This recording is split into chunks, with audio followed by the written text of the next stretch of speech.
be Deuce. Oh, great. I wasn't watching at that point, so Deuce and Domino and Cherry? Come on, bro. I mean, were I like know them, but they were like the Sonic employees. They were like the Bashams of their era. Dude.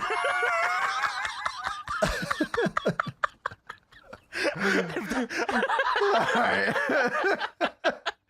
So Jimmy Snuka Jr.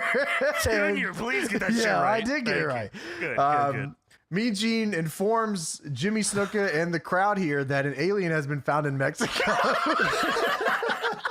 Well, brother. Jimmy Snuka I says, love that alien, brother. Jimmy Snuka says, rest in peace, that little alien. And Mean Gene says, Jimmy, I didn't say it was a dead alien. And Jimmy said, you got me there. You finally caught me. Roddy Piper comes out and says, "Where's the bodies, Jimmy?" all right, anyway, Roddy Piper comes out.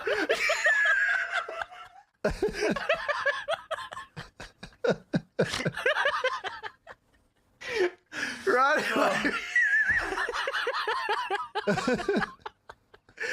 Roddy Piper comes I know out. you know some shit, Deuce. We're not letting you leave, brother. No way. We got you right where we want you, dude. Roddy says every 20 years, brother, we might got your ass. Roddy goes out. Oh my god. And he roasts Jimmy Snuka for like 5 straight minutes. I got that lovely bunch of coconuts. What are you talking about? He's just dancing on the fucking stage. Yeah. Every company that Roddy Piper and Jimmy Snuka have ever been in together all lead to, hey, you remember when I hit you with a fucking coconut? Yes, we do. Yes, I know, goddammit. I know you did.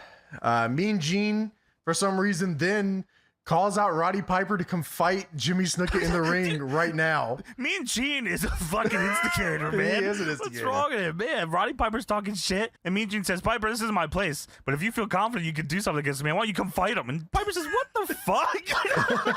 The fuck are you to tell me shit, man? He said, I hit him with a coconut, I'll be glad to come down there, but the boss won't let me. It then randomly cuts to a close-up of Jimmy Snuka's face off the skimmies.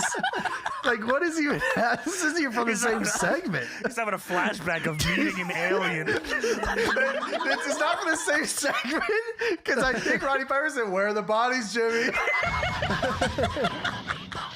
It's like Lance Storm turning his head. Lance Storm turning his head when you interrupt the anthem.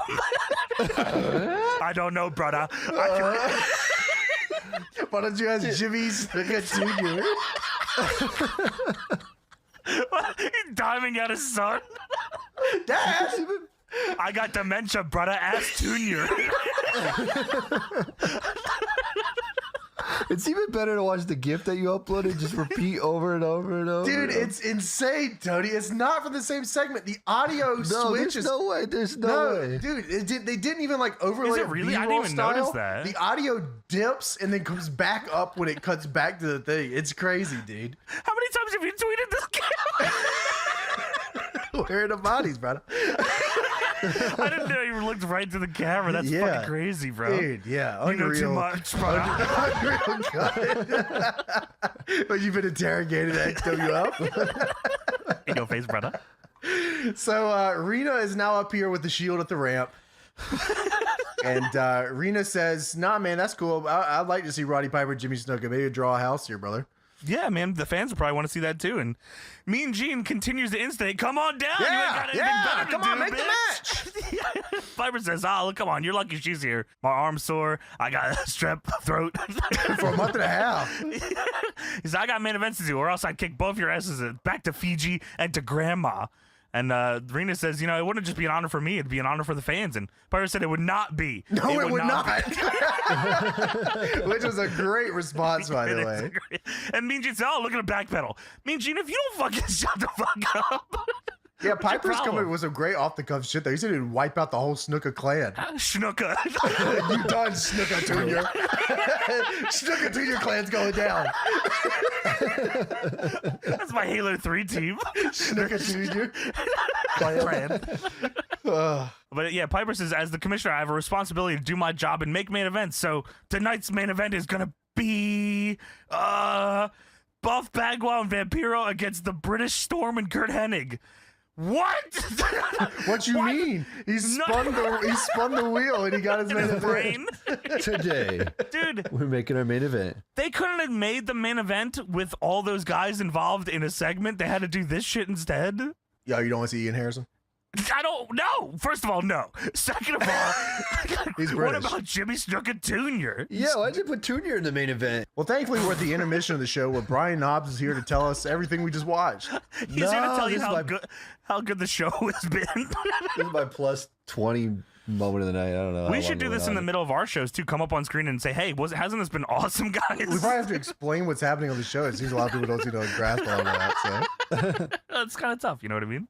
yeah. Did you know that Josh Matthews was the runner-up in the Tough Enough series? Oh, that's true. And you may have noticed some of Rena's bodyguards, boys, and they were well-known wrestlers. These are the 3 bodyguards: the Barbarian, Tugboat, and 4x4 of Master P's posse. Listen, dude. No fucking way was that the Tugboat and the Barbarian. Just making shit up. What the fuck is he talking about? Just making shit up. Just guys at the gym that calls himself Tugboat, you know. That's my man, the Barbarian. You might know Buddy him. the Barbarian. And this guy's name is 4x4 from Masterpiece Posse. It's a long one. I don't know how you fit that in John Blood. That is John Flood. there. Did you guys know that Dresden is German? Dude, I've With actually a Z. I've been unable to not know that. Did you know Greg Valentine is Brian Knobs' brother-in-law? He was denied another match too, and his good friend Jim Duggan stopped by to say his famous catchphrase, "Hey yo." Oh, he didn't even say that. He said XWF. XWF. How do you not know? Hey yo. That's right. Hey yo. Did the Shane twins go to WWE? Well, who were they in the WWE? Shane twins were the Gemini. Gemini. They were What year with was that? Simon Shane twins at all? Dean in 2005. They were the Shane twins in OVW. Oh, okay, Oh. that's probably why I remember. Okay. Yeah, they were with Simon Dean. They were the Gemini. Did you know that The Wall was on the show? Yeah, thank you, Brian Knobs. Yeah, I that's actually cool. didn't know that. The Road Warriors and Nasty Boys start their feud over. Roddy Oh. Piper is trying to figure out where the bodies are. Somebody has to find out, and somebody will eventually. Get nasty. But thankfully, we have Kid Cash defending the Cruiserweight title. I had high and, hopes here. I gotta let you know. I did have high hopes, yeah. Yeah, Yes. me too. And in the main event, which I had super high hopes for. And one of many main events here tonight. Well, thankfully, next up, we have Kid Cash versus AJ Styles. AJ Styles also coming out to a Last Resort cover, just a different part of the song. That's He's good coming out use to of the chorus resources right cover. there. Yeah, I guess so. So I thought in my head, this is going to be pretty damn cool. There's no way that this, one, doesn't get some time, two, isn't sweet. Well, I was wrong both Yeah. times. how did this happen? I don't know. They just do a regular shine here. And the crowd is reacting like you mentioned, Hogan is slamming Entree in this building, which is unbelievable. And they're doing nothing. It's literally nothing. Fucking Andy hammerlock.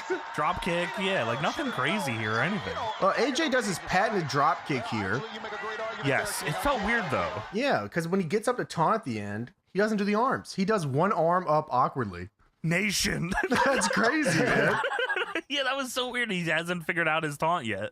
Cash goes off the top. Styles tries to roll out of the way, but gets caught by a clothesline. He pump faked him. That was awesome.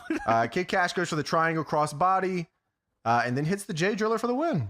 Yeah, dude, Moneymaker and just beats him. I was like, dude, they gave the goddamn South Philly posse so much more time than this. What the fuck? I genuinely have no idea what the thought process was. I here, was but pissed. I can't imagine there was much. No, This was just like a WWF Cruiserweight TV match or something. You know, like they got time to fill, so let's do this match.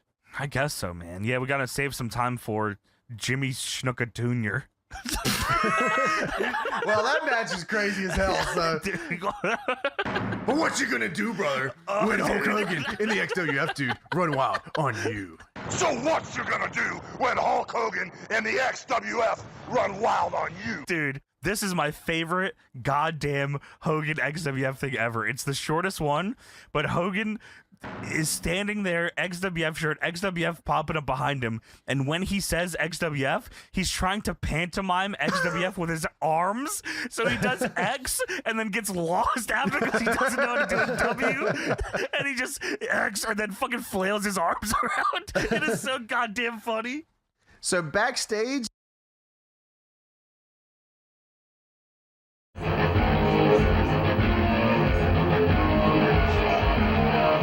Oh yes, we're back on WrestleMania 10. We got Razor Ramon versus Owen Hart.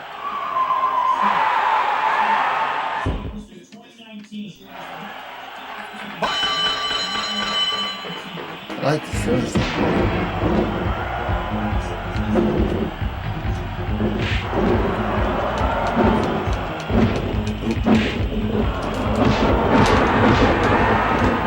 Hell no.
It's over.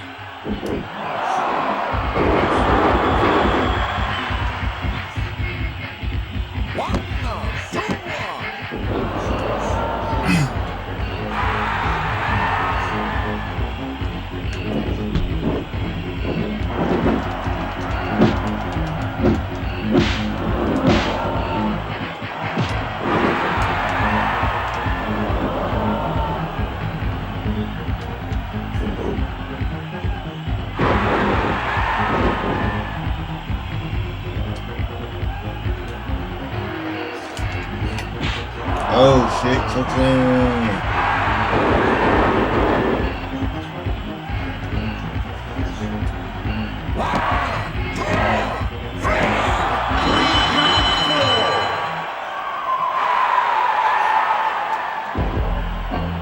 What a choke slam.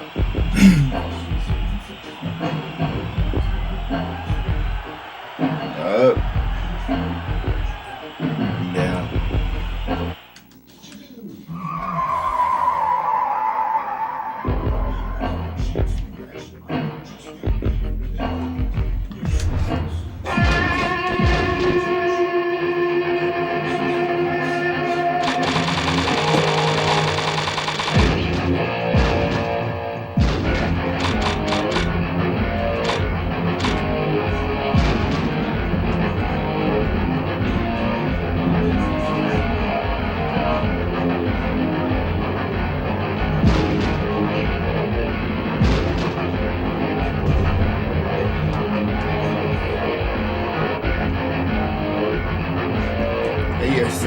back with some more WrestleMania 10.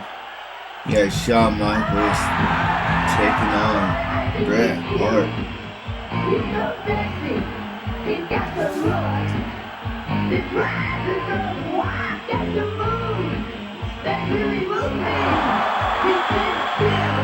We just whipped Bret Hart's ass on Revenge not too long ago on the channel.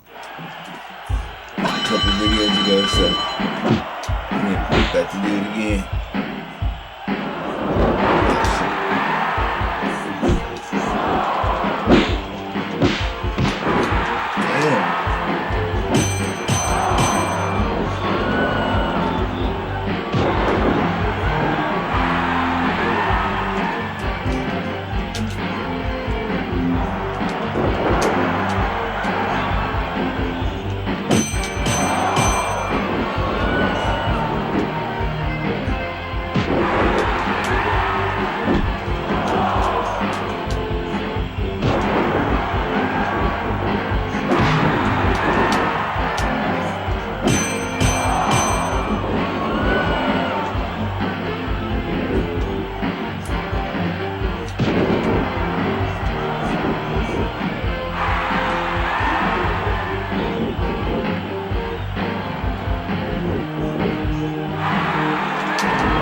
legs hurt now. His legs hurt now.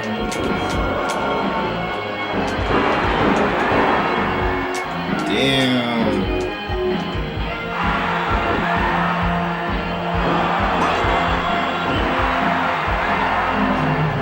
Ref.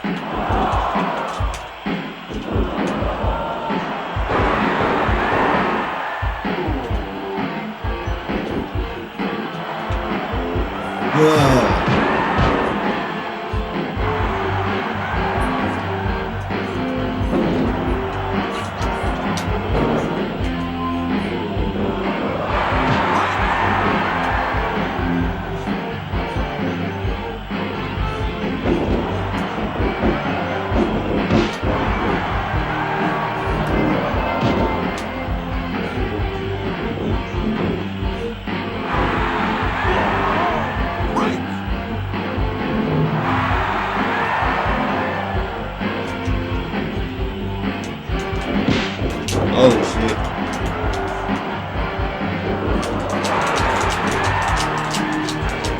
To the ropes, to the ropes, to the ropes.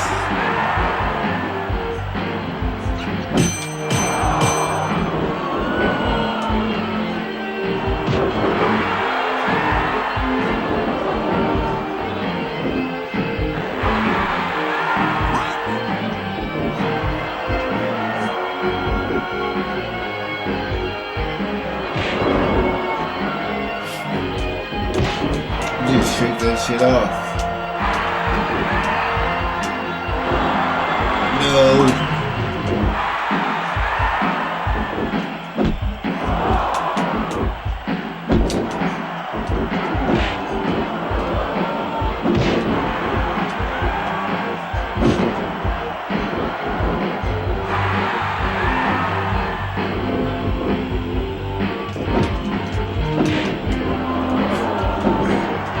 That shit wrongful. Oh shit.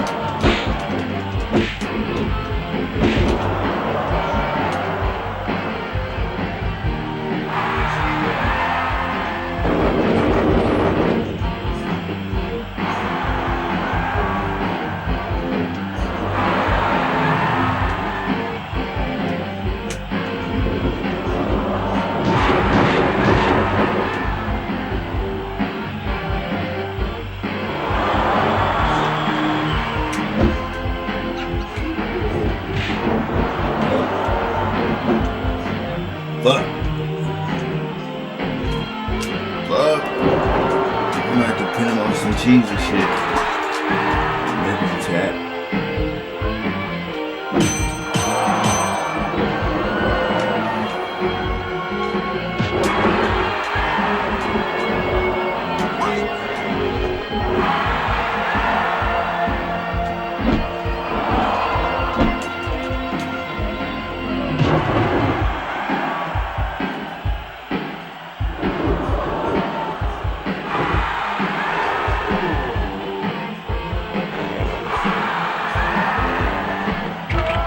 Let's go. Break his legs. I think he's cute. He's so sexy. He's got the look. The drive is the walk. Got the move. They really move me. He sends chills up and down. I think he's cute. He's so sexy. He's got the look. The drive is the walk. Got the move.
Welcome back to WrestleMania 10. We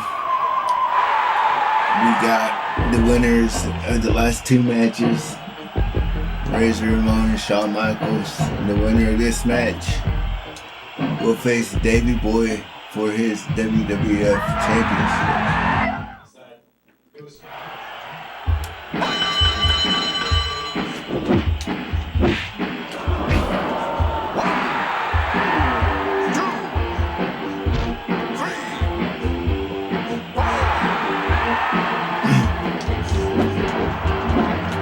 That Shawn versus Brett match is a bit of a fucking epic. But you know, we continue our Bret Hart winning streak.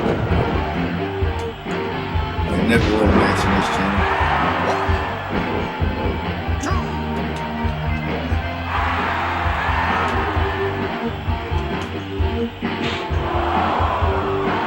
Big chokeslam.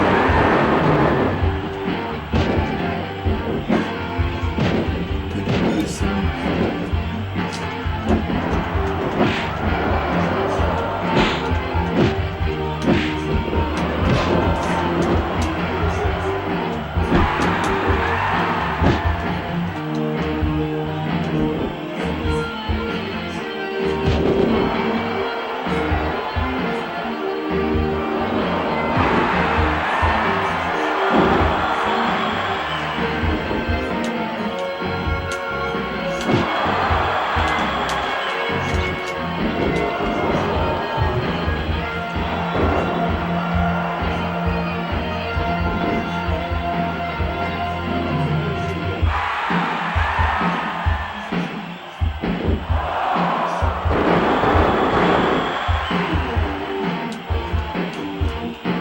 Should be it.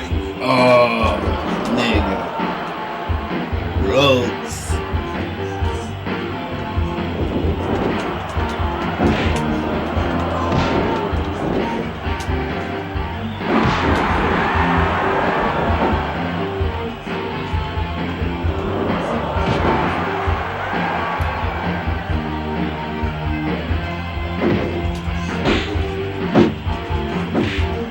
Oh, shit.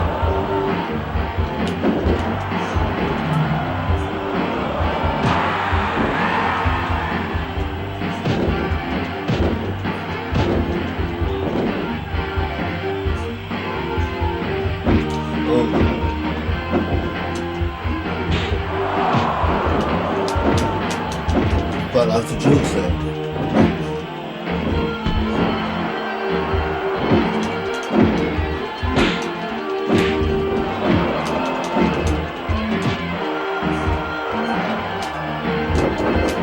Damn.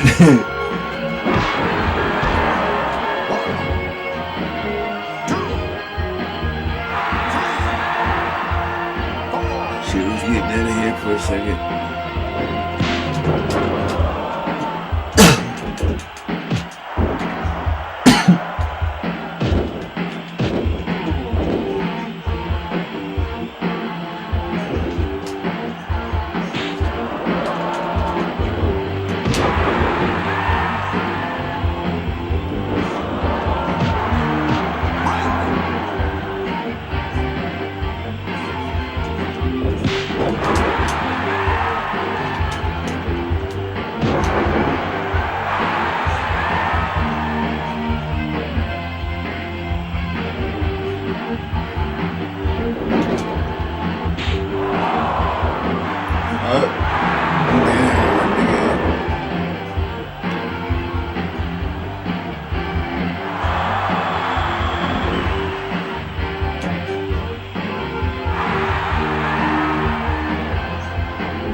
Chokeslam putting him away.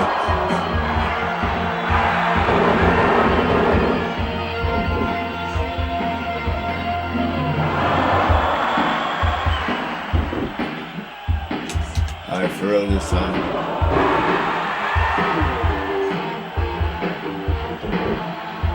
Motherfucking show songs. Oh. Oh. He's got some fight.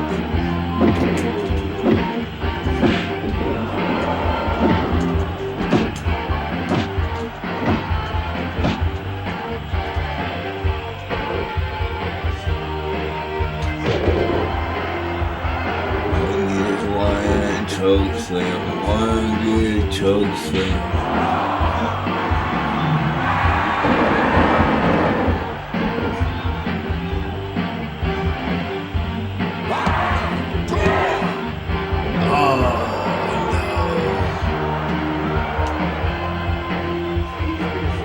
One more good choke slam.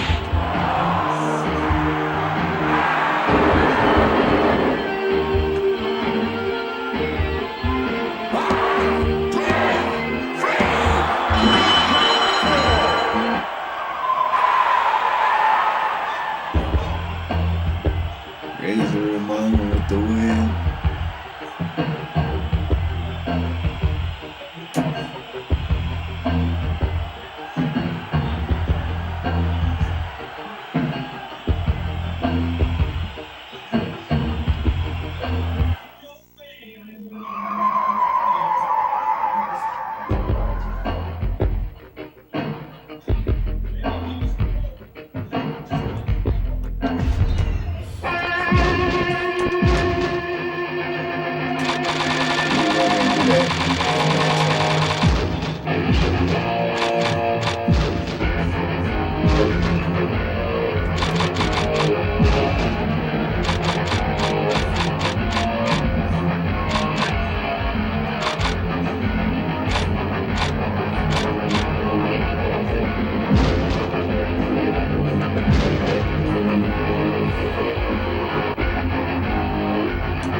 Welcome back to WrestleMania 10. We got Razor Ramon getting his World Championship match.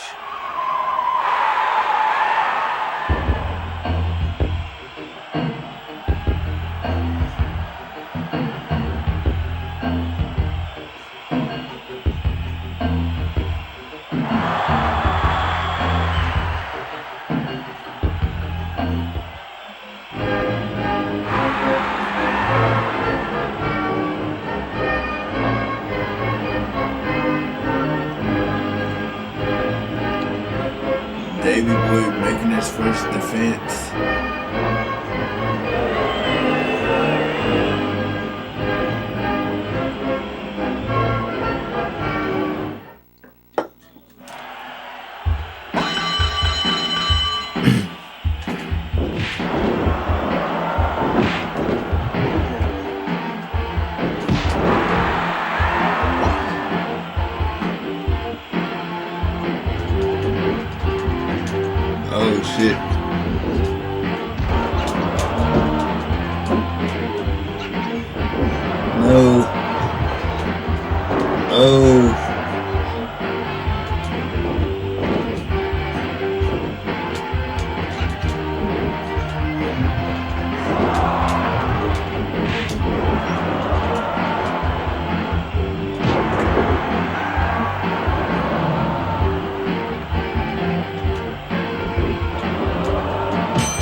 This is gonna be a fucking fight.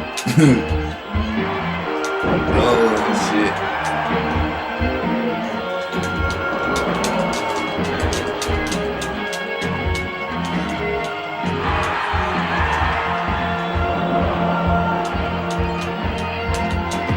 Oh no.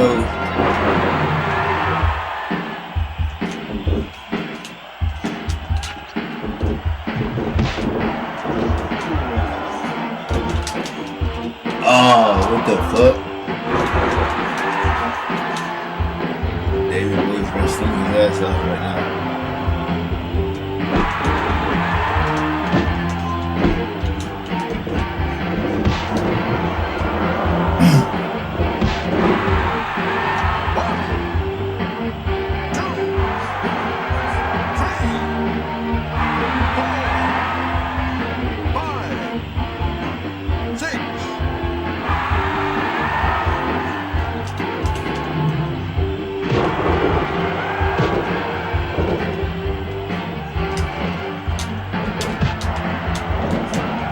Damn.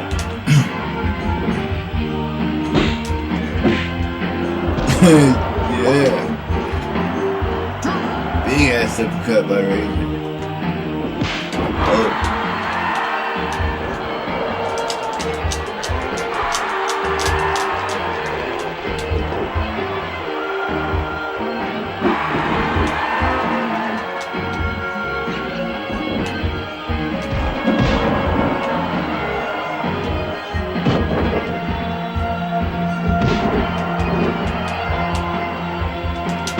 Yeah, yeah.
Sneak me with no damn stance, cuz. Oh shit.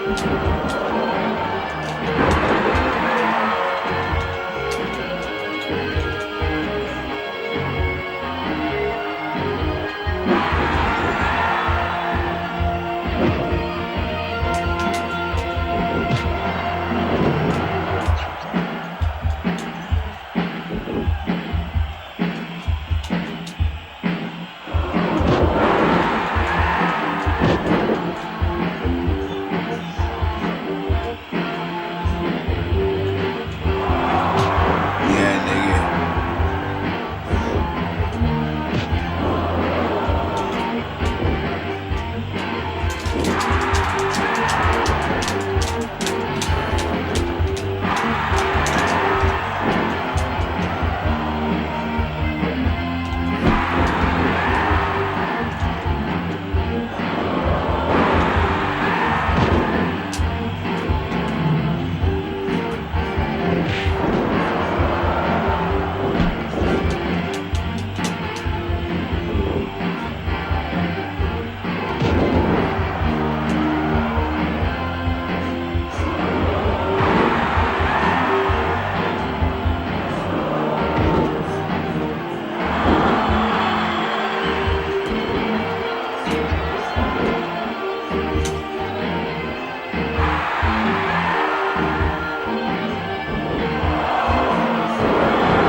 New world champion.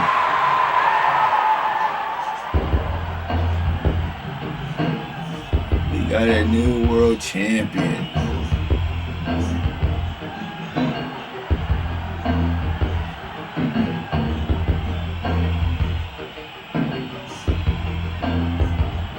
Pick that nigga up. Put him through the mat.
Rena is talking to 3 women.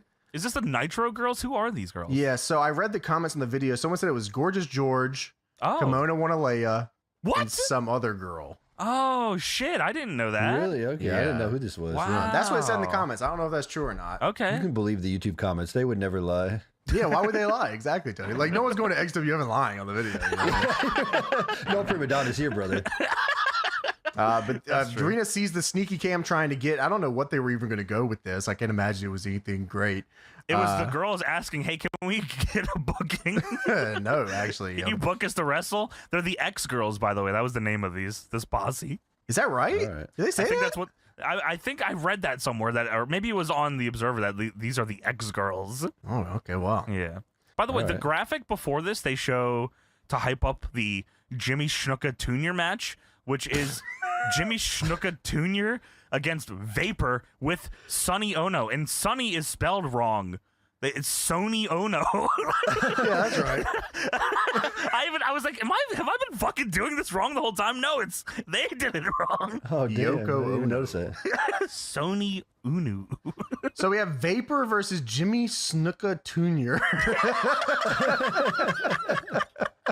And of course, we talked about this last time. Vapor is Ryan Sakota, who was in WWE for a cup of coffee. Oh, that's right. Okay. So JSJ, as they call him, this guy. JST. Oh, sorry. Yeah, you know that makes a lot more sense. I don't know how they would call it JSJ. JST starts off the match here right off the rip. USA! So wrong. It is, dude. It is peaked out crazy. It's deafening. It's Hogan against the fucking Iron Sheik loud USA chant. Dude, right when Vapor comes out, I think that's when it starts, right? During his Yes, entrance? he just comes out and for some reason they start screaming USA at him. He hasn't done anything. So JST starts with the double Irish whip combo, which is very crazy. That is innovative, if anything. It is. They're trying to do some shit here. Double Irish whip into the Roddy Slam. I mean, this kid Dude. maybe has something here, brother. Roddy Slam, I was blown away by. I was like, there's no way this was around yet. Yeah, Roddy said, damn, that is awesome. Good shit. He's right backstage with the boys. Wow, I'm very impressed by Snuka Jr. Yeah, Snooker Jr.'s got something, dude. Me and Jack Evans can be having this guy. So, double Irish whip, Roddy Slam. Jerry Lawler says Yoko Ono by accident on commentary. Yoko Ono. Holy shit. I mean, Sonny Ono. My bad. Ah, Vapor hits him with the patented push on the chest in the corner here. of course, that's what he always did. One of his best moves. Oh, wait a minute. There it is. Boot happens the second time around, thankfully. Yes, that's right. And Vapor gets accidentally distracted by Sony Ono, and JST hits the swinging neck breaker for it too. Please put some respect on the wrestling legend. That's the shake, rattle, and roll Oh, that sorry. he just did there. I'm sorry. I apologize. So Sonny Ono gets in the ring, but Jimmy Snuka is here to possibly kill him. Oh wait, no. That's He's right, just- brother. He's just chopping him. I'm sorry. Oh, I I'm see. sorry. Okay. Yeah, I he apologize. does chop him. Yeah, he chops the shit out of him in the corner as Vapor beats Snuka Jr.'s ass in the corner. Yeah, man. Got a JST with a jumping face buster. I don't know what it was. Yeah, I thought it was a DDT at first, and then it turned into something else. I don't know what was It happening. was, okay, yeah. So Jimmy Snuka Irish whips Sony Ono into the middle, and Snuka Jr. reverse whips Vapor What is this? What is this segment? All right. into the middle, and the Vapor bumps into Sony Ono, and then Snuka Jr. invents the tornado flat DDT. That was I've crazy. never seen that shit. Like, this is real. He's an innovator.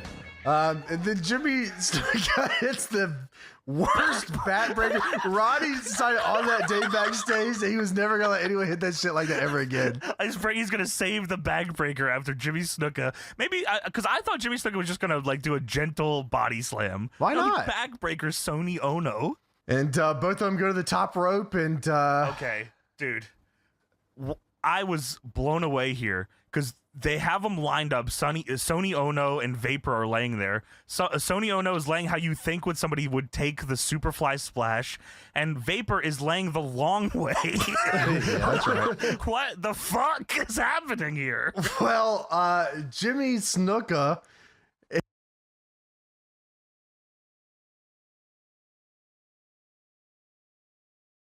hits the splash. It's even funnier because he does the taunt, and then you look over to Jimmy Snuka Jr., and he doesn't do the taunt. I don't know what he does. He just puts his in hands his he's got to figure out how to fucking hit this long way. Wait, what's your move? What am I doing? Why am I up here? Yeah, what the fuck? So, yeah, Jimmy Snuka does his just fine, just kind of jumps right off, you know, and Jimmy Snuka Jr. jumps about 45 feet in the air and has to swing his body. Right? But he hits that shit, though. He hits that Yeah, shit. he hits that shit. You're It's right, RVD man. Frog Splash-esque when he turns to the Yes. side doing the weird frog splash. Crazy. You're right. Yeah, man. that's exactly what it was. So- And they both cover both Sony Ono and Vapor, and the referee counts both pinfalls. Double pin. Yeah, The let's Snookas go. win. Snooka Clan wins. Yeah, that's crazy. The beautiful people. Yeah.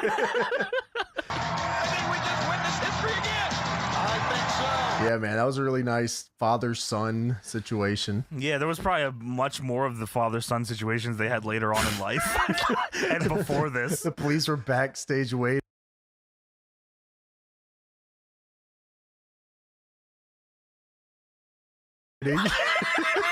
Police were backstage waiting for the match to be over.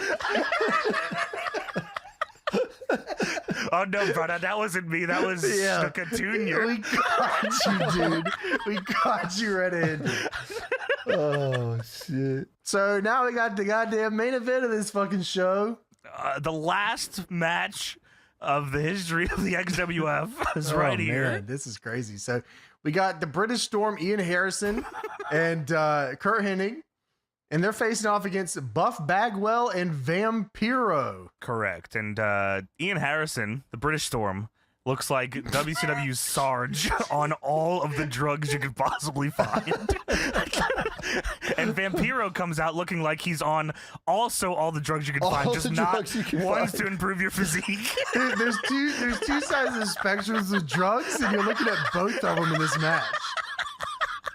It's really a sight to be seen. Dude, Ian Harrison is so juicy. It's fucking like He's unbelievable, really. Dude, he's like bursting He's at the radioactive. seams. He is radioactive. He's And British. Jerry Lawler wants you to know how fucking ugly he is still. 3 shows running. Holy man. All right, so Bobby Heenan introduces the British Storm, Ian Harrison, and Kurt Hennig to the ring. Yes. And look, you mentioned this earlier. I just want to reiterate. I've been watching a lot of wrestling in my life, you know? I'm with you, James. 100%. I've been watching a lot of wrestling in my fucking life. But this interaction between Ian Harrison and Vampiro to start this match off has got to be the worst goddamn sequence I've ever seen in my life. A legendary back-to-back all-time worst on this show. I have legit never seen anything worse than this. This was two guys that have no idea where they're at or what they're doing. Not a clue. And it's a rough one. Well, Buff Bagwell gets in and he punches Kurt Hennig out of the ring. And he calls to Bobby Heenan, but Ian Harrison's so fucking ugly. He's so ugly. He scares Bobby Heenan away. Bobby Heenan forgets he's on his team and he runs away. A lot of not W's going on at XWF, but we take him where we can get him. What do you mean, dude? The best guest keeper, brother. All right, so Ian Harrison is only doing closed-fisted punches, which is illegal, by the way, but whatever. Tony Schiavone, when Ian Harrison gets tagged in, by the way, says, "Oh, here's the workhorse of the team." Fuck you. All right, man. Fuck you. Kurt Hennig probably beat his ass backstage or some shit. He said, "I quit. I'm going to be in the Royal Rumble." So Ian Harrison with the worst fucking gorilla press slam of all time. Mother of the bomb. Dude, I don't even want to call it that because it's so It fucked was up. bad. It is legit. I've never seen someone go like fucking Titanic style. Like That is an Vampiro was like unbelievable way to put it. he like pushed up on one side, but Ian Harrison for some reason wouldn't get off his crotch. It's He has like, a- dude, lift his fucking legs up. He's like on his cock, just fucking holding his cock. Like, what is gonna happen struggling. here, man? Vampiro's cock is so heavy that it's weighing down the right side of his body. So Titanic style is an unbelievable way to describe Shit is this. crazy as fuck, man. This has got to be the worst finish of all time. This has to be It's- the worst.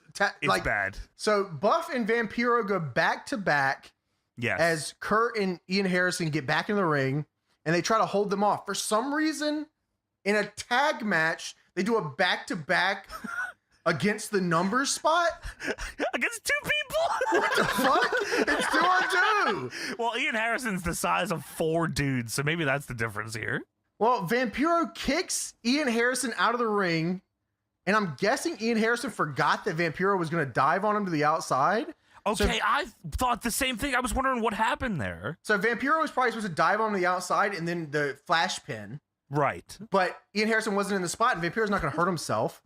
Right. So he went up to dive, and then he just got back down and he looked at him. And yells at him. He's yelling at him and shit. Yeah. He just stands there. And in the background, Kurt Hennig rolls up Buff Bagwell, and they win. They win, and not only that, they win. Vampiro still staring at Ian Harrison, does not know he lost the match, despite the fact that the other team's music is playing, and the you're announcer right. just announced that Hennig and Ian Harrison won the match.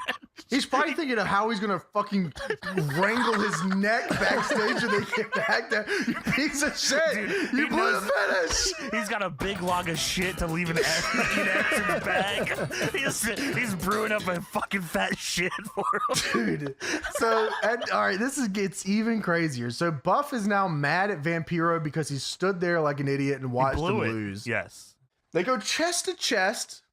They have not fought yet. They're just chest to chest. A little push, maybe. Little shove, yes. Little shove. I thought we were getting a Christopher Daniels run-in. I was like, oh my God, the main event push for Daniels? They're about to push the higher power. Well, no, the whole roster comes out to separate these two, and they weren't even fighting. They were not fighting. They haven't come to blows yet. But the roster knew that if Buff Bagwell and Vampiro were to touch anymore, that it would let loose an explosion like they've never seen before. I love that Christopher Daniels was running so quickly to With get out hair. there. He was the first one in the ring. He's That also is the last one crazy. you see, I think, on the shot, too. So, yeah, man, there you go. That's the main event. It is rough one, man. Yeah, well, let me tell you something, dude. I've been hanging and banging with the lost episodes of the XWF, dude. Let me do this hand sign real quick for you. Holy shit, man. Wow, what a run for the XWF. They went out with a Unbelievable. bang. Forget Well, about of the course, knobs Brian here. Knobs has to close the show out because he has to explain what just happened, as if he did not watch the show. Well, sure, he can't expect you to fucking pay attention to this shit.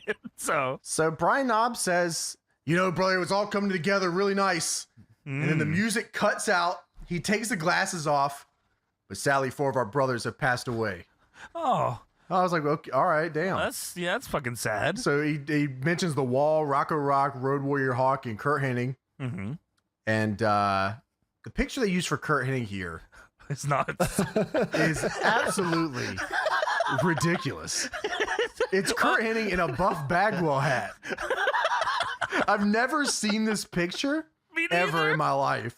I looked for it. I tried to find the picture.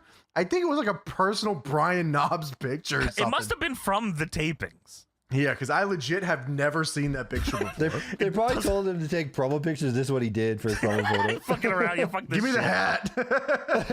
hat. As James said, a very somber moment where he's talking about the guys that have passed away. They show the graphic. Anyway, thanks for watching. Make sure to go back to the main menu and check out the bonus match between my friend Hulk Hogan and Kurt Hennig with his agent Bobby Heenan. Fucking hell. Yeah, man, I'm not going to do that. No, God. Well, we do, actually. We watched it on Patreon. Yeah, well, we did it before you asked, so. That's true. Patreon.com/DeadlockPW. Check out. We watch this. I forget what episode number it was, but it was on there. And that is the story of the fucking XWF, man. That was, I truly can't believe that there's no more to watch of this. Because there's more that happened, for sure. We know that it did. Yeah, there is a lot more, actually. I don't know where There's it's house at. shows. Or... There's a match. Who was it? Terry Funk fought Greg the Hammer Valentine in a bloody match at a house show, I guess. Never saw that. That sounds nuts. Yeah, that sounds awesome. I'm going to go into some Observer stuff here. I also have the rest of what happened. So the episodes that we've watched, so episodes 1, 2, and 3, were taken from XWF tapings 3, 4, and 5. Now, I haven't looked at the rest of these because they've taped, there's 9 tapings here. So I'm just curious. So here's some of the stuff that we haven't seen.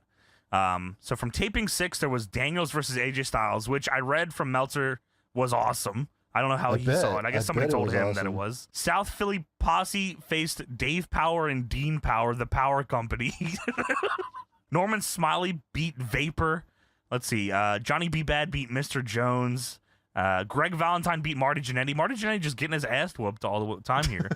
Yeah. Juventud Guerrera beats Kid Cash for the Cruiserweight title. Oh, wow. My. We missed that one. Taping 7, Johnny Swinger and Simon Diamond beat Caged Heat. Dresden beat Billy Fives. Dude, there is no fucking way. Jimmy Snuka Jr. beat Vapor. He does it again. Yeah, what's all that? Christopher Daniels and Prince Iakea beat Josh Matthews and Kid Cash. What a match. Hogan beat Kurt Hennig, which is the bonus match that we watched. Taping 8 had The Wall beat Mike Sullivan. Jim Duggan beat Barry Horowitz. Hale beat Horace Hogan. Wow. Hell or hell? This says Hale here. It could, but who knows who showed up? Yeah, you're right. You're right. Dude, Twin magic. this is an unbelievable fucking match. This needs to be released because this is a match we need to see. The XWF Tag Team title 4-way match. The Nasty Boys defeat the Road Warriors, the Shane Twins, and the South Philly Posse. Oh Holy my shit. god. That's like awesome. the biggest shitter in the history of ever. That sounds fucking crazy. And then on taping number 9, Jim Duggan beat Fidel Sierra. Jimmy Snuka Jr. beat Lex yeah. Lovett. Shane Twins beat the Harris Brothers. Wow. The Kiss Demon beat Crowbar. Caged Heat and Adara James beat Johnny Schwinger, Simon Diamond, and Dawn Marie. And then the main event was Vampiro beats Buff Bagwell. That was the big blow off of their feud, I imagine, there. And then, yeah, they did a bunch of house shows here. I'm trying to see. That's so weird because some of these house shows, like Kid Cash is still Cruiserweight champion here. They just gave it back to him. Title match. They did a whole tour where Kid Cash just kept beating Josh Matthews. Conan and Rey Mysterio beat the Nasty Boys. What? All right. Fuck yeah. This is on the This same house show where show? Terry Funk beat Greg Valentine. Ian Harrison wins the world title. And then Viscera wins it in Puerto Rico. That's fucking awesome. So the final champions are Viscera. The Nasty Boys are the tag champs. Kid Cash is the Cruiserweight champion. And Christy Ricci is the women's champion. That was the final champions of the XWF there. Okay, all right. So here's some Observer stuff. January 14th, 2002, In XWF news, John Flood and Ludwell Really? Denny. John Flood. John Flood. There's no way. Yes, correct. Had a meeting this past week with Clear Channel in New York, presumably regarding touring. At this point, there's nothing planned until after the National Association of Television Program Executives, which starts on January 21st in Vegas. Next Universal tapings have been moved back to March, and no house shows are planned until the last weekend in March. January 21st, the company is trying to present an upbeat picture publicity of Kern Hennig, whose most figure would be the logical choice to be the XWF champion, but isn't under contract. wow. And so they're trying to make it look good because Kern Hennig has been confirmed for the Royal Rumble. Hennig is scheduled the day after the Rumble to go to that Las Vegas thing for the XWF. WWF went through the XWF to book Kurt Hennig, and Hennig is only supposed to be a one-shot deal. Privately, those in the company and virtually everyone in wrestling sees things differently, figuring that Hennig, if he looks good and is presented in a favorable light in the Rumble, would be brought in as a regular, which of course he is. He gets they sign him back, of course. January 28th, XWF was scheduled to bring in Piper, the Road Warriors, Hale, Nasty Boys, Greg Valentine, Kurt Hennig, Jim Duggan, the Kiss Demon, the X-Girls, and Ian Harrison to that Las Vegas event. Meltzer writes, I'm not sure that the Kiss Demon will impress anybody, but Ian Harrison, as a former bodybuilder, is the kind of guy that gets people's attention, unfortunately, by just standing there because that's all he can do. And because TV executives are older than wrestling fans, people like Piper and Road Warriors and even Duggan may mean more to others, and as well as the Nasty Boys and Valentine. So they're going to this thing in hopes of somebody there being impressed by the XWF. I think they had a ring at this event and they were doing matches to try to get a fucking TV deal. They say here there's definitely a morale change, and this was even before the Kurt Hennig situation became totally clear. From the unbridled enthusiasm at the start to a lot of pessimism, losing Hogan and Sting's apparent disinterest are a huge part of it. So I guess Sting was a potential here at the XWF at some point, which it would have been fucking crazy. I can't imagine. That would have been pretty crazy. What do you think Sting would have done on the show? Wrestled Hell or Hale? Well, shit, he probably would have been the one to beat all those guys if Hulk Hogan didn't sign. Feud with Vampiro again.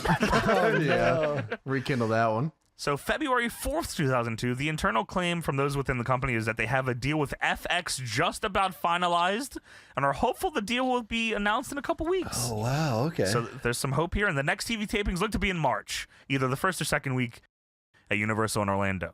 Well, March 18th, the house shows scheduled for the end of the month have been canceled. Largely, everyone has been told to sit tight until September, and given the same hints of an impending TV deal, that is the same word that has gone around since the promotion opened. March 25th, 2002. Only notes is they are talking about coming to Texas for house shows in late April and running the Carolinas the first weekend of May. James, you could have went to an XWF taping potentially. Wow. Or house Potentially. shows. House shows, yeah, it could have went to some there. Well, April 15th, 2002, the group is claiming that it is most likely announcing a TV deal within the next 2 weeks. Keep in mind that this isn't the first time we've heard something like this, but apparently there's a major meeting on or around April 22nd, and then they have announced a 4-show tour of sold shows in Texas through Ring Entertainment, which promotes events on or near college campuses. And what can't be construed as a good sign, the wrestlers have been asked if they'll work the tour for less money than previous tours as a show of faith to their promoter, Walter Frank. Well, May 6, 2002, the entire Texas tour ended up being canceled at the last minute due to the sponsor, Ring Entertainment, pulling out. XWF was promised what was believed to have been $80,000 for 4 dates, got a $40,000 deposit, although those numbers weren't confirmed by the promotion. Ring Entertainment bought 4 shows from the XWF and was in charge of all the expenses and publicity, and only asked that Dusty Rhodes be on the tour, so he was booked for matches against Greg Valentine. According to Brian Knobs, he arrived in Texas on April 23rd for a meeting with the promoter, who gave no indication of canceling the tour, and said they would have had the rest of the money at 1 p.m. the next day. They never showed up, never told anyone that they had early in the day, canceled all the dates. All the talent showed up in Texas to find out the tour was canceled. Wow. Holy. With virtually no advertising in any of the markets, the advances were tiny.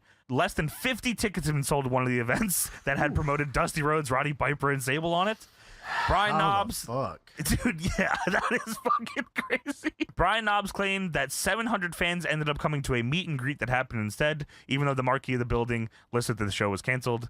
There are no future dates on the books. Knobs says that they may run 4 dates in June, though. And the April 22nd date on the TV deal came and went, and wrestlers are now told about a May 7th date. Well, May 13th, 2002, the wrestlers were told last week that a television deal would hopefully be finalized by the end of this coming week. There's no fucking way a television deal is coming. At this point, Hogan's already in WWF. He's That's right, done his yes. thing. I think so, yes. That TV deal ain't coming. There's no way. Well, the rumor's flying it could be either for Fox Kids or FX. Oh, yeah. Fox Kids is going crazy. You watch Digimon and then you can watch XWF. Watch Hell or Hail and Jimmy Snuka every week. Oh my. Well, June 24th, 2002, it appears that there's going to be one last stab at making it. There is Oh, expected my. to be a press release if they close a TV deal. Of course, we've heard about a pending announcement every week since November, but this is actually close to a real deal where they would announce that after 5 weeks of TV in whatever station they find, they would also try a pay-per-view. The plan, if it's pulled off, would be 5 weeks of TV in September and October, which they would have to buy time likely on WGN in Chicago, building to a late October pay-per-view show. July 8th, 2002, the XWF is dead. After a lengthy meeting on June 26th, the promotion basically recognized there was just no way to do business in the U.S. They had spent months trying to negotiate a TV deal after shooting 10 episodes last year.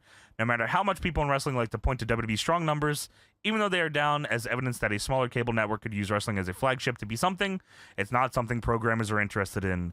For one, it's considered the fad of a year or two ago, and nobody wants to get in on the back end of the last trend. XWF's recent last-ditch effort were negotiations with WGN in Chicago, but that obviously did not work out. The money people behind XWF, after spending well in excess of $2 million for the original tapings, production, and having several salaried office employees and a few wrestlers on retainer, recognize it is a no-win situation. The company is not folding completely, although some, if not many, employees are being cut loose, and all the wrestlers that were on retainer and low-paying developmental deals have gotten the word that they are no longer under contract. The battle plan at this point seems to be to try and sell the existing 5 tapes overseas and follow the shows up with a tour. Having television and touring would put them in a better shape than the WWA, which was an Australia thing, I think. This week's other big casualty, but 5 TV shows that will come across dated since WWE is on TV almost everywhere and people like Hogan and Jerry Lawler are all over the tapes is probably not enough to create a demand in any market that currently gets WWE television, let alone that WWE is traveling to, and they aren't going to tape anything new. The XWF is dead. Yeah, if you watch these XWF tapes with Hogan and Lawler and stuff, and they're in WWE currently, you're like, what the fuck is this? They're not going to be on the show ever again. It's an invasion. Dude, this proves that, like, taping stuff and then shopping around to TV deals or TV networks does not work. Like, GFW I'm tried surprised it. that doesn't work in this year. Like 0201. Oh, maybe I feel like then, that's something that yeah. probably could have worked still. Well, yeah. Like now, probably No, fucking GFW way. tried Yeah, that. but They had like, all these tapes, and then nobody yeah. wanted to put it on TV. And then all the wrestlers are gone, and in NXT and stuff by the time they air it, Yeah, there's an man. invasion going on. And Yeah, man. What a ride for the XWF. But there is like at least like a few more shows that happened that have not seen the light of day. And even at the end of the DVD, Brian Knobbs says, "Stay tuned for more lost episodes of the XWF and stay nasty." Yeah. Expect to see XWF videotapes advertised on late night television, similar to Girls Gone Wild in similar weeks. I don't know what. That's pretty similar. As well as early footage of people like Carlito, Low-Ki, AJ Styles, and Christopher Daniels. Hogan signed off on allowing them to push the tape series around his match with Hennig that he did as a dark match just to get the buzz back. And also that match is what got him back into WWE weeks later, Meltzer says. So that is it. That's it for the fucking XWF, boys. What an absolutely holy insane run. I feel like in 3 shows, they changed how I looked at pro wrestling. Very legendary, yeah. Absolutely legendary, man. Any final thoughts you have there, James, on your how it makes you feel that this is the end of the XWF run?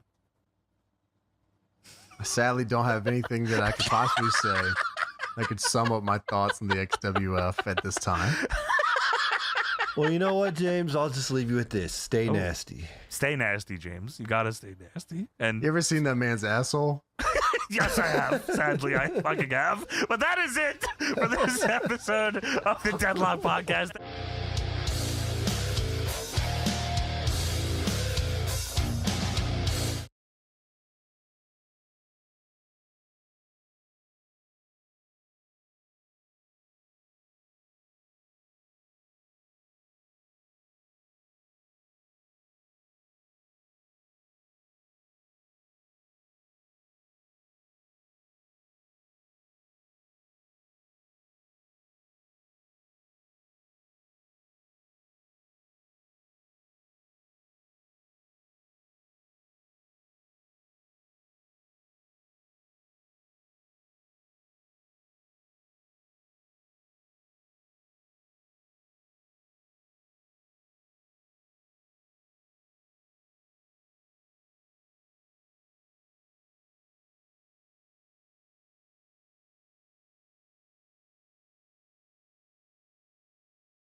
All right, now it is time to get into TNA Impact here. So yeah, Sting is left in the ring. You hear Kurt Angle say, "Hey, Sting!" This is the beginning of what could be the greatest overarching fucking segment of any show ever. I mean, They cooked here. this is an underappreciated Kurt Angle fucking thing. I don't know if I've seen anyone ever talk about this. This is incredible. And it's the whole show is going back to this. So it shows Kurt at football game, high school, college, I don't know what it was. And Kurt he's looking at the camera and he says, "Hey, you ready for some football?" Hey, you like football or what? Kurt then says, "Oh, if you are, well then I'll be right back after a word from our sponsor. I'll see you on the other side of the break. Hey, Spike's got to make its money too." Whoa, what? Dude, this 2007 tech is crazy. They have the ability to do this. This is unreal. And Mike Tenay is confused. He says, "Where the hell is Kurt Angle? What the hell is he talking about?" So we go to commercial. We come back from commercial. Sting is still in the ring staring at Kurt Angle on the Tron. Like, this doesn't change. He This just is live watches via them. satellite. Dude, okay, I didn't think it was live until I did. Which there is a very specific point of this where I realized that this is live. So Kurt says, "And I'm back." How is Kurt keeping up with the commercial break? They're like telling him? He's Yeah. got an earpiece or a headset on, maybe? I don't know. But yeah, the camera guy's giving the Iggy. Kurt says, "This is Kurt Angle, Olympic gold medalist and TNA world champion, reporting live on a beautiful California smoggy autumn day. A great day for football." Kurt is in a full suit. He looks insane. It's got to be so hot. Yeah. It is. I mean, it's nuts. Kurt says, "Sorry I couldn't be there, but I had some business to take care of. Some family business. More specifically, your family business. Doesn't this field look familiar? Isn't this where your son Garrett plays all those football games?" And I'm like, oh, I don't even... Sting's son gets involved? Like, on this show? I just saw he was in fucking Sting's last match, this guy. Yeah, it was. Yeah, now he's a grown man. Yeah, he's big as shit, too. Kurt says, "Sorry you went all the way to Florida to beat me up tonight, but the difference between you and me is if I had a son, I'd never miss any of his football games. I'm going to sit in those stands, and I'm going to cheer your son Garrett on. And when he grows up, I got to wonder, is he going to slap other people's wives like you do?" Holy, dude, when he said that, I said, no way. He went all the way to California because Sting slapped Kurt Angle. I said, wow, I'm fucking finding out so much right now. Is he gonna slap other people's wives like you do? He says, maybe I'll ask him after the game. I'm assuming, I'm like, okay, this is like a fucking pre-tape. Kurt's like sent this in to fuck with Sting. This is like an earlier today thing. That's what I thought, yeah. So Kurt says that. Sting says, "If you lay a hand on him, Kurt, I swear to God, I'm gonna kill you." This is not on mic. Sting just yells that from the ring. From the ring in the arena towards the Tron, no mic. "If you lay a hand on him, Kurt, I swear I'm gonna kill you." And Kurt says, "Kill me?" What? Dude, I was so thrown aback by that. I said, wow. Swear I'm gonna kill you. What, kill me? Because it cuts so drastically. Like, it's to Kurt, or it's to Sting, and it cuts immediately to Kurt. Like, the second he says it, then Kurt says, "Kill me." I said, wait, what? He can, not only does Kurt know when the commercials are and he's calling to them, he can hear the entire building. What the fuck? This guy's a god. So Kurt says, "All I'm doing is watching him play football. Hey, Sting, I'll see you in a huddle. Come on, Garrett, let's go." And then Sting is fucking pissed. And Sting leaves the ring. I said, wow, that was funny as shit. Little did I know, this was only the beginning. Yeah, Kurt's got a lot here to do at this Wow. football field. He's at the whole game. So we go backstage. Sting is going into the production truck, and he flips out on his boy Keith. Yes, Crystal, the backstage interviewer, is trying to get a word with Sting, and Sting's flipping out. Goes in the production truck and he fucking grabs Keith and he says, "You give him a live satellite feed to California? It's my family. It's my son, Keith." And Keith says, "Listen, man, you know I'd do nothing to hurt your family." And Sting says, "Yeah, it's about the ratings, isn't it?" And Sting Keith is a big ratings guy. Yeah, One well, you know. subscriber, Keith.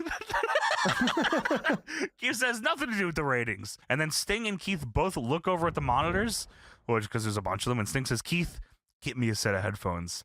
I want to talk to him quick. And Keith says, it's going to take a few minutes. So Sting, the reasonable man that he is, grips Keith up and drags him to the floor to Makes it go faster. Give me some headphones now. All the headphones are under the desk.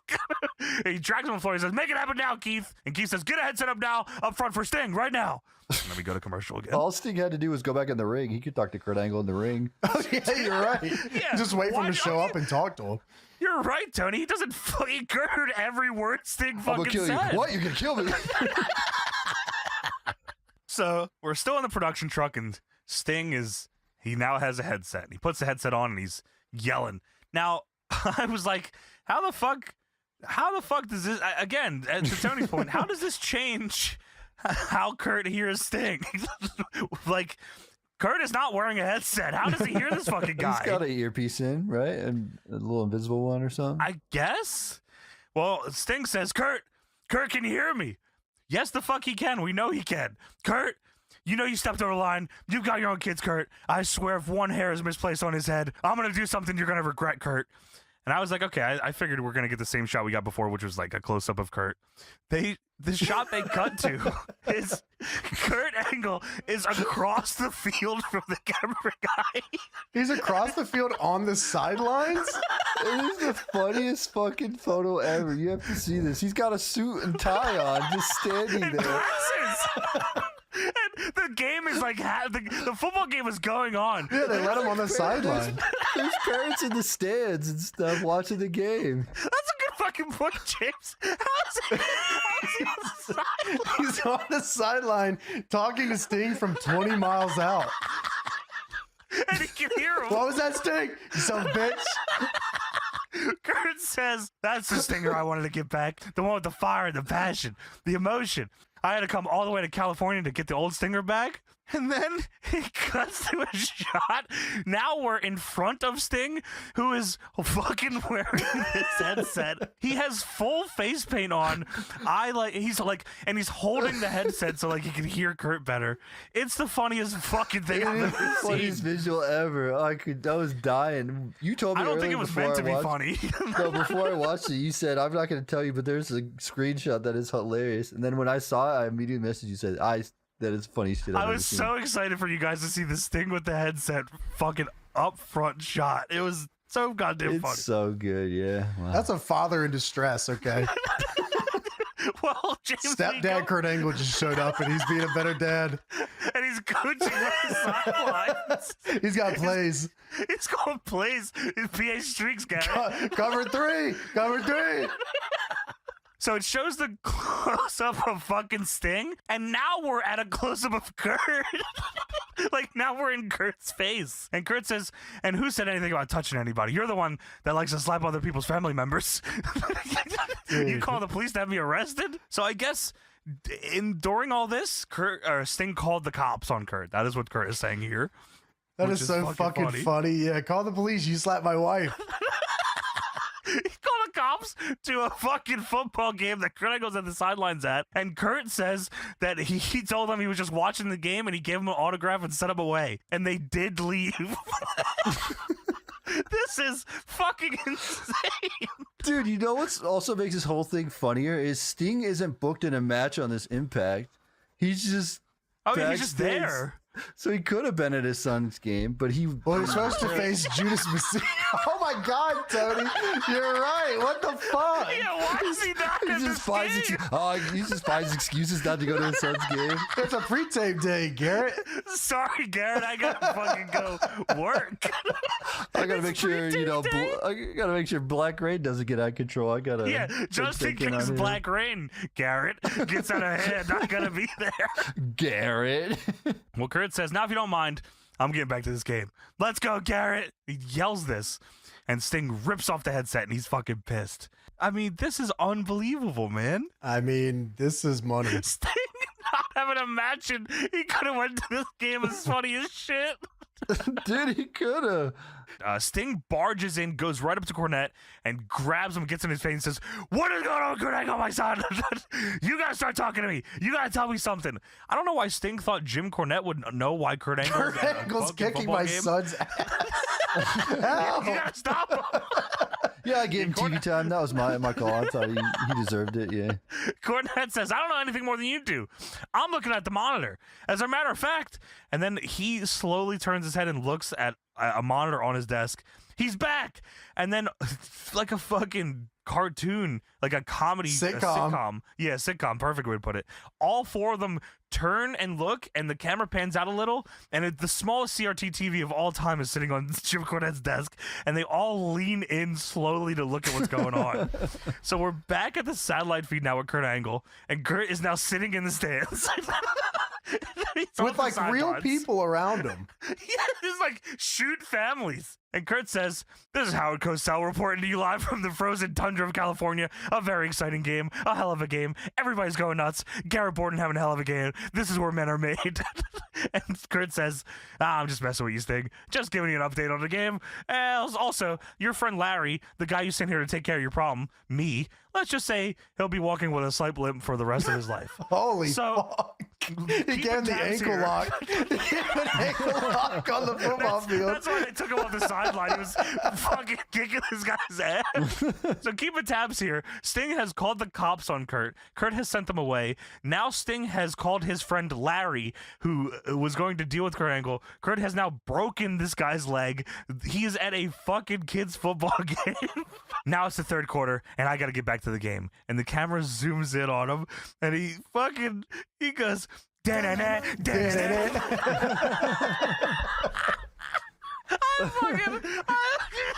I couldn't believe it. He goes, da-da-da. Cuts back to Cornette. "You need to chill out. You need to chill out." Sting is fucking fuming. Sting is fuming. He says, he's playing mind games with you. He's trying to get in there, and if you let him win, you lose. Which is, that's real shit. If you let him win, you lose. That's real. And Sting goes, "Ah!" And he fucking flips the entire table over and yells, "I'm gonna kill him." I wish it would have cut back to Kurt and saying, "Ooh, You're gonna kill me? you're gonna kill your friends. What the fuck?" I can't believe how awesome this is. This is awesome. I don't know if they wanted it to be like as funny as it was, because I imagine they wanted people to like be like mad with Sting, like serious. Yeah, but Sting flipping the table is just crazy as shit. Everything Sting is doing is also funny, but it's not meant to be. And Kurt is just the funniest dude ever. So it's like I can't not root for Kurt. Sting's in full outfit. He doesn't have a match. He's got a face paint shirt and gear on. Doesn't have a match. Didn't go to his son's football game. So it shows Kurt talking up one of the moms in the crowd here. Dude, he says, "You see that 25? That's my boy out there. Way to go, son." Dude, this is like real families here. Get out of here. So we go to a pre-tape. Kurt Angle is talking to Vanessa, the cheerleader. Is live. Oh yeah, this is a live tape. Live satellite feed from California with Kurt Angle. And Kurt walks up to a cheerleader and says, "Hi, you wouldn't happen to number 25 Garrett Borden, would you?" And the cheerleader says, "Oh yeah, I do. He's awesome. He's a really good player." And Kurt says, "Really?" "Yeah. Well, his father slapped my wife."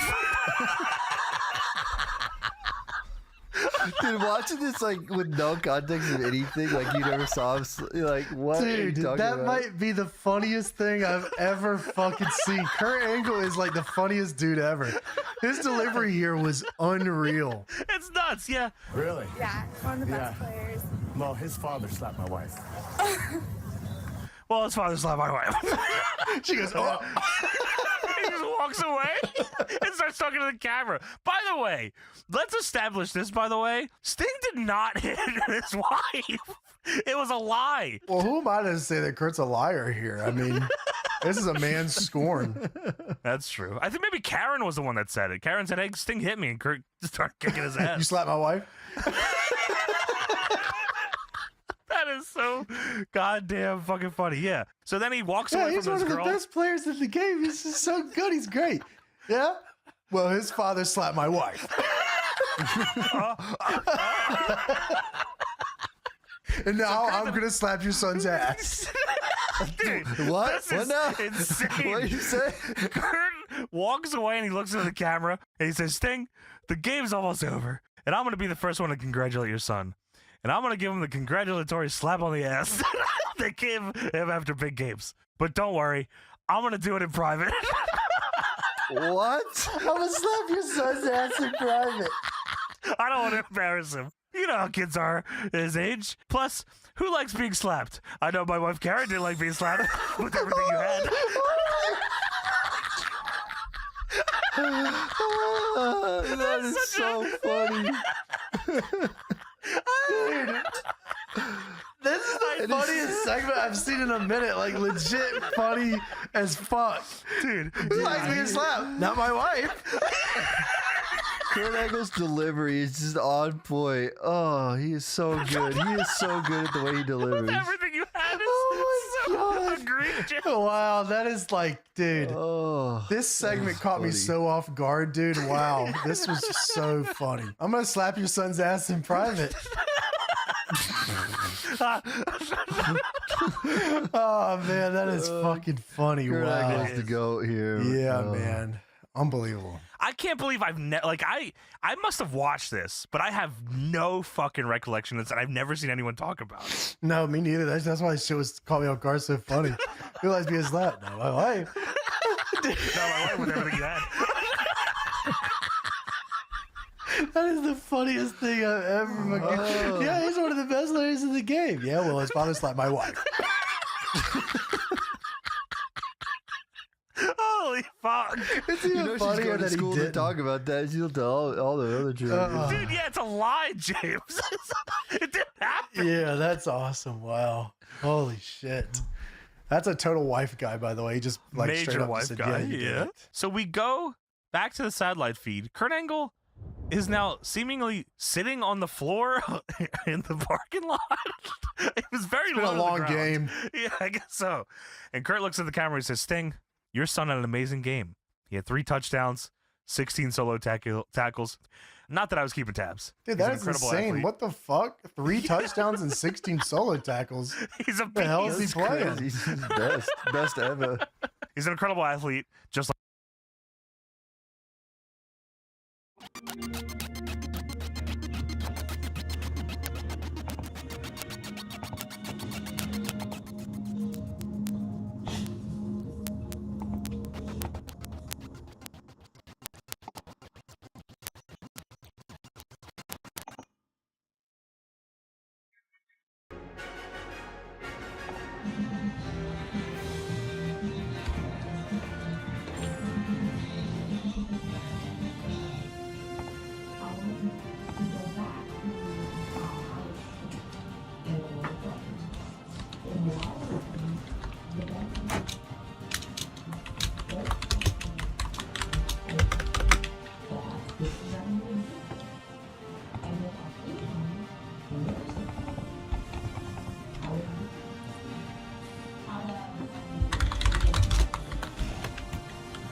Let's see who we got on our team right now.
And at just under 10 minutes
Prepare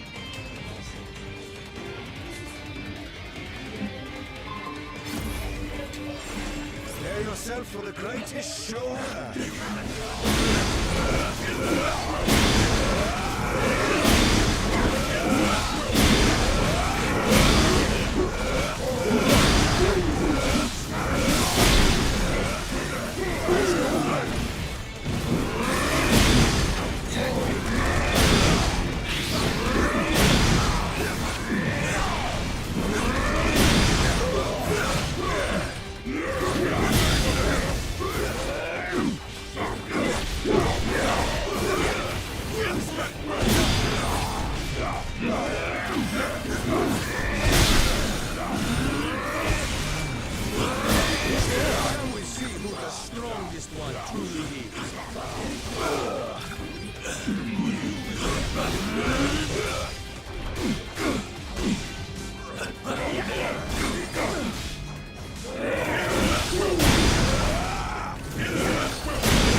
Save some for me, bub.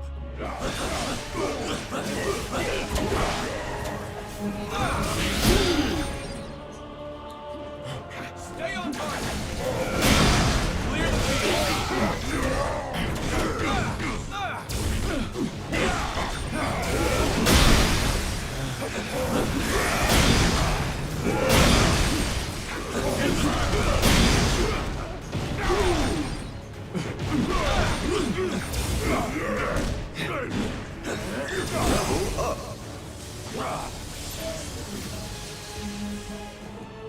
Get up and fight more! Damn, that's crazy. That's kind of hard.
Oh, this gonna be fun. Just you look.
Your boy Remy for bigger snakes in the bayou.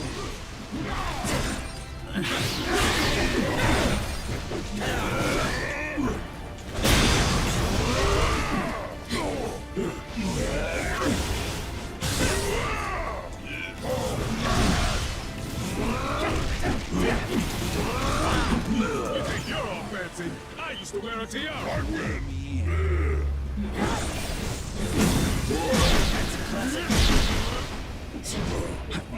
One last sword.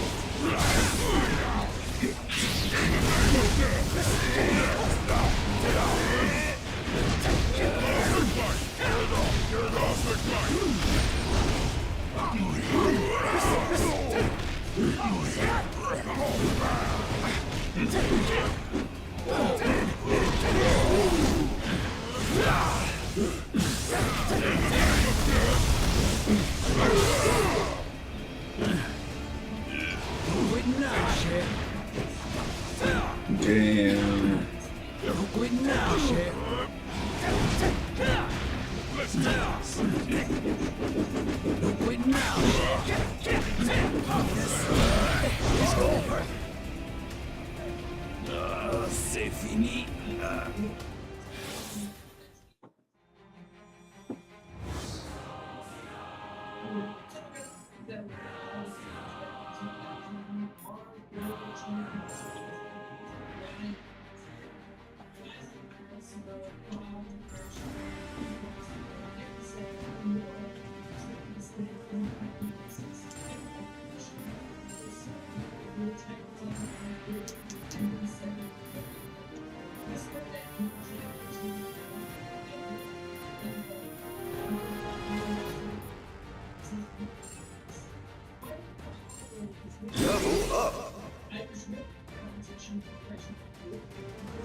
streets, you celebrate every win.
Oh, someone keep their legs right.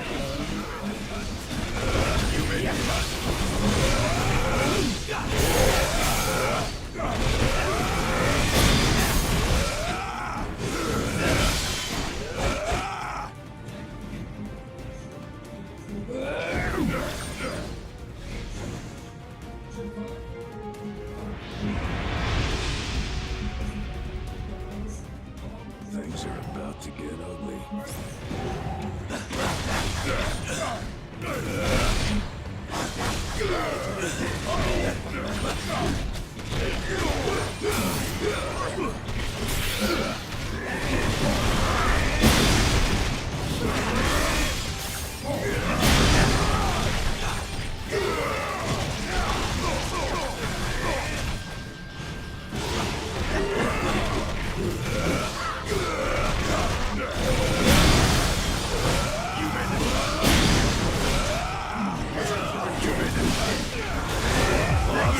Incarnate!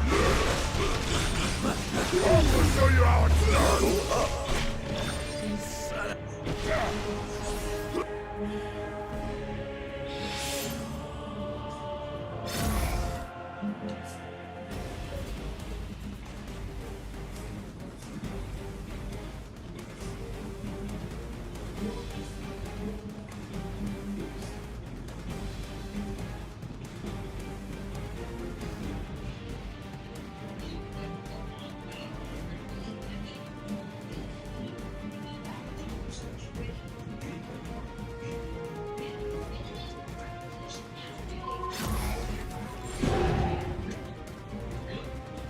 You're not as tough as you think!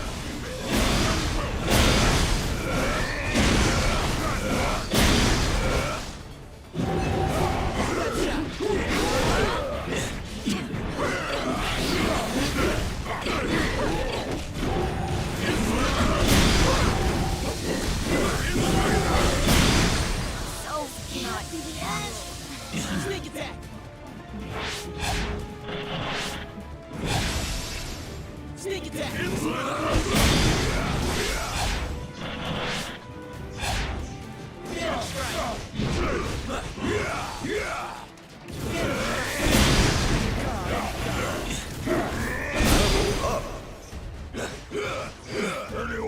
just want to feel Hulk's fist?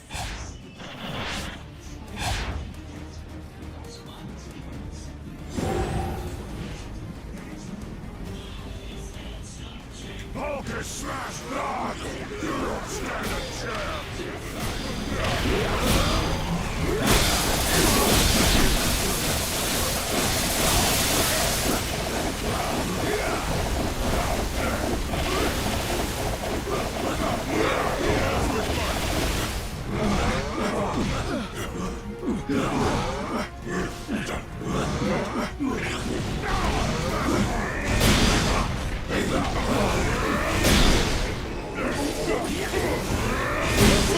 Victories are fleeting.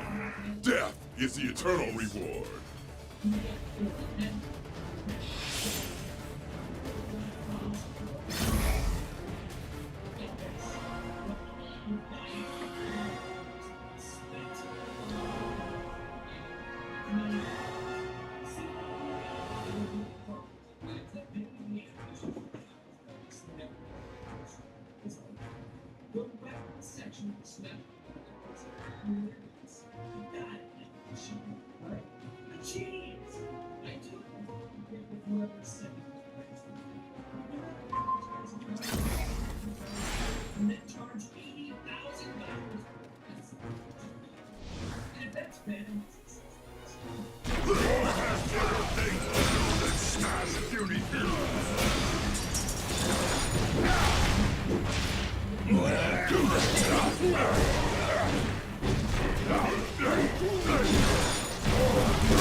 Finally, some action!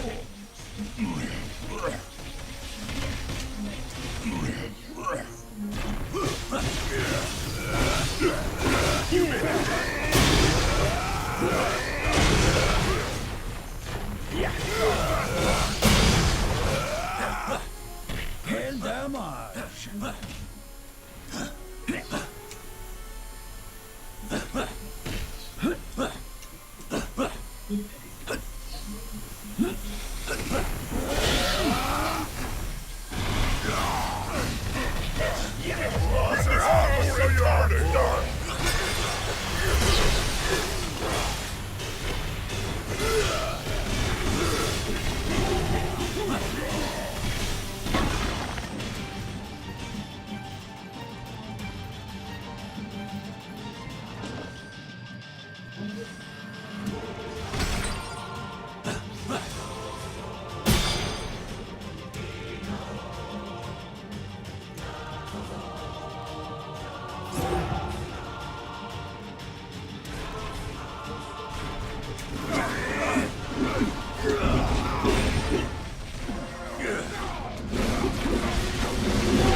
Get up here.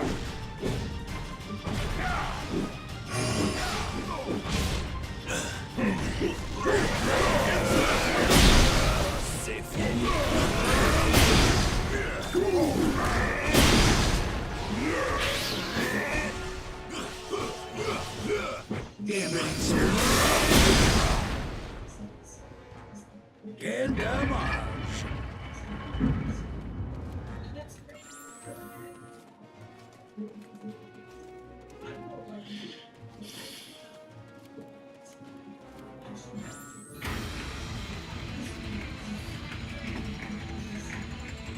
They call me the man.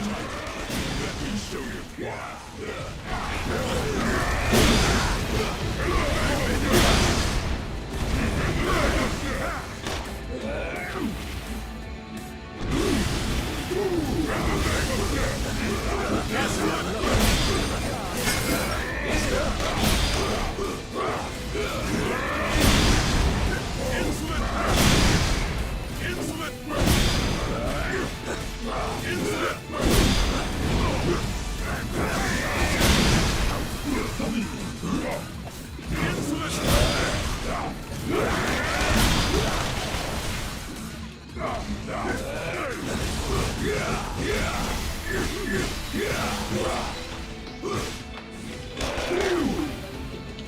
I'll show you how it's done.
Let's get this over with. I have more important plans.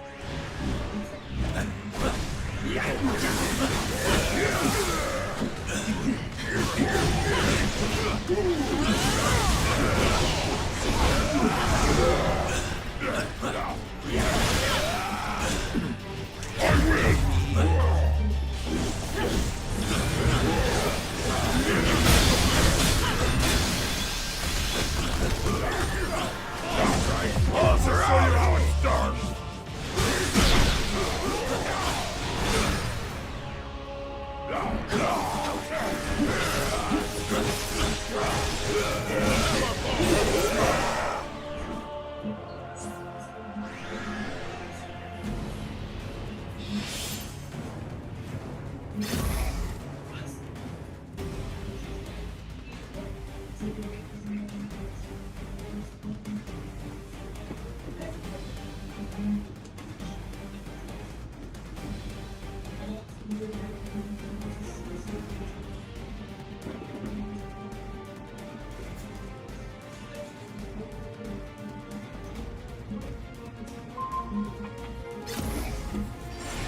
Once again, they rise as quickly as they are defeated, and they are reborn more powerful than ever.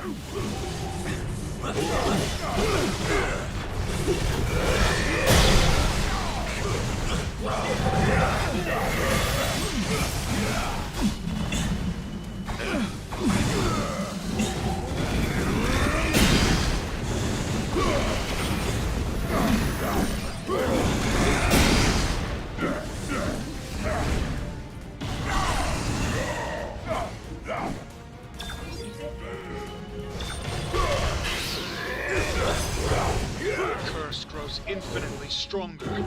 Yet we have no choice but to keep fighting.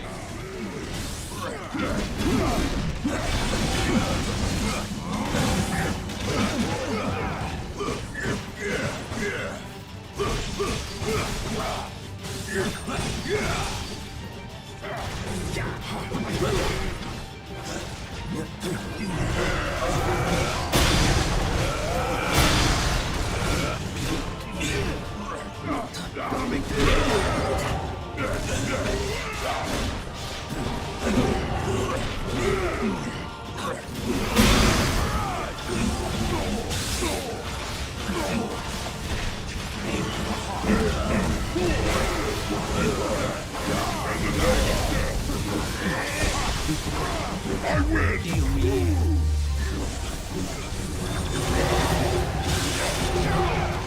Save some for me. Show you how it's done.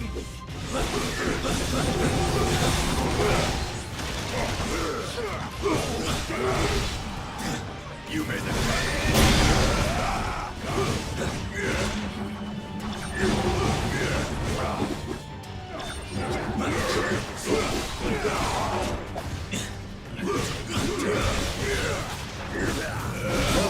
stronger. You made the cut. You made the cut.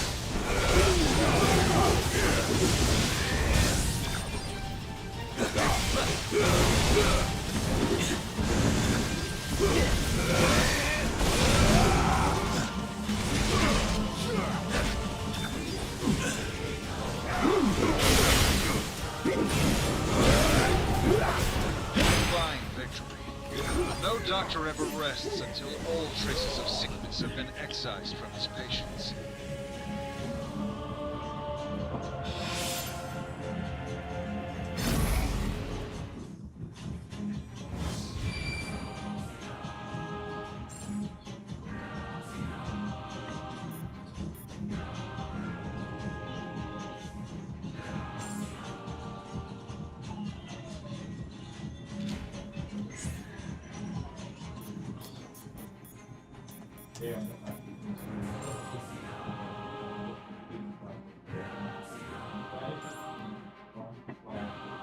I think I'll probably do one more.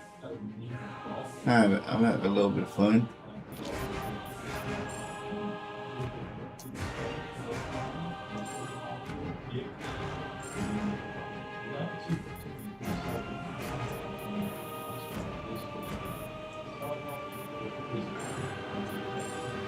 Level up.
pleasure in your judgment.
Hulk has better things to do than smash beauty.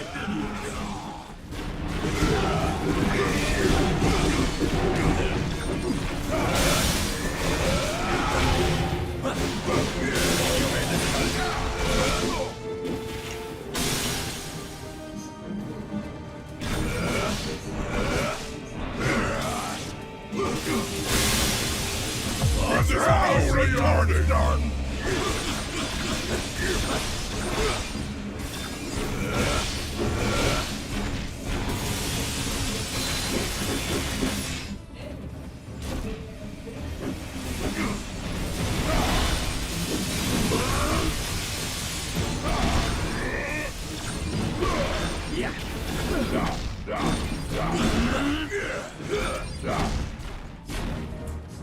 Quel dommage.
Holy shit.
Sees all, including your demise.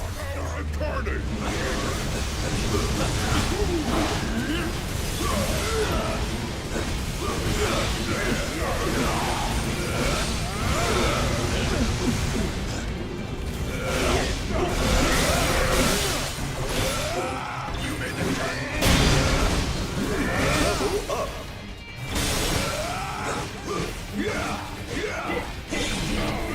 Wait to hear the mysteries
hidden in your mind.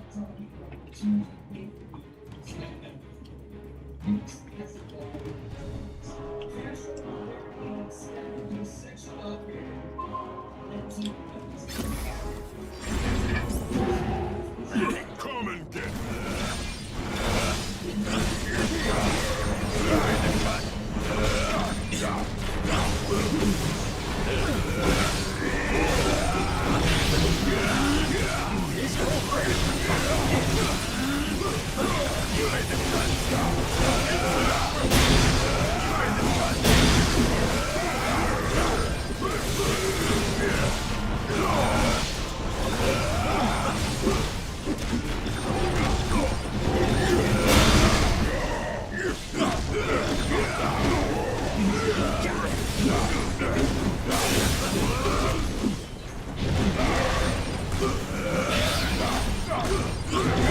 Say something to me, brother. Choice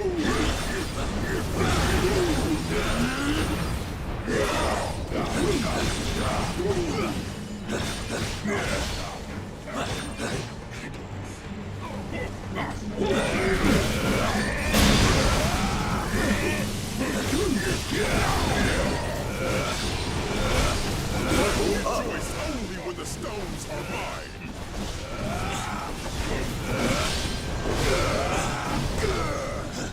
You made it.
As tough as you think.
Save some for me, bub.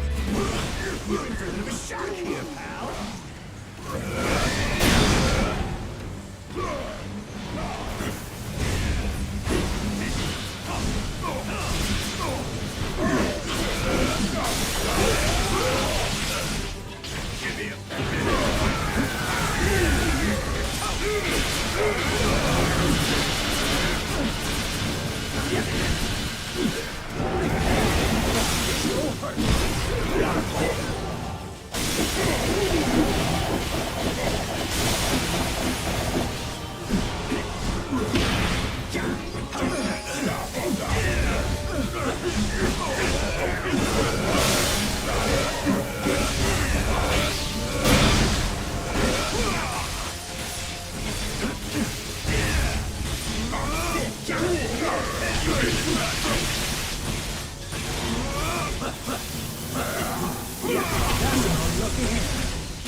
control, you know? Last week, I got my ass kicked by those two hicks. Remember me? Leo Redneck with a chair stop from helping me. That is really weak. Level up.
What I find it fun that the best wrestler in the game is coming. If you don't recall, this game released in November of 2006, and by that time, Red was the first TNA that it takes a long time to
Just like his old man, or at least how it used to be 10 years ago. and they show a shot of Sting. I don't know what room this is. I guess it's one of the locker rooms. He's just stanced up crazy, staring down at a CRT TV. It cuts back to Kurt, and Kurt says, you got to realize why I'm doing this. The reason I'm doing this is because at Bound for Glory, I want to face the old Sting. The one that never quit. The one that when he said something, he meant it. And regrettably, the only way I'm going to bring that old Sting back is by doing what I have to do now. And he takes his glasses off, and he says, plus, I'm pretty pissed off that you slapped my wife. Oh, that's awesome. Oh, dude. Plus, I'm still pretty pissed off you slapped my wife. There he is. And Kurt gets up off the ground and he runs up to Garrett Borden, who is running away from him now. He's full sprint, chasing him through the parking lot to get to his car. And he stops him before he gets to the car. And Garrett says, this has nothing to do with me. And Kurt says, this has everything to do with you. Your father slapped my wife. Garrett then hits Kurt with the car door, and he says, my father didn't touch your wife, and you know it. And Garrett gets in the car. Kurt runs up and says, get back here. And he grabs him, reaches into the car and drags him out and puts him in a chokehold. And he looks at the camera and says, Sting, I'll leave the rest up to your imagination. And he pie faces the camera, and that's how the show fucking ends. Dude, the way that Garrett says that at the end of the thing is so fucking funny. He hits him with the car door and says, my father didn't touch your wife and you know it. My father didn't touch your wife and you know it. Get back here. Your father slapped my wife. I mean, this might be the most underrated, like, overarching thing I've ever seen in TNA. This segment only worked because Kurt Angle was doing it. You know what I mean? Like anyone else doing it wouldn't have worked, but he just made James it. mentioned earlier, I bet it was fucking, this is all Kurt too. Yeah, Kurt said, I got some funny guaranteed. shit I want to rock off real What quick. a fucking fun show, though.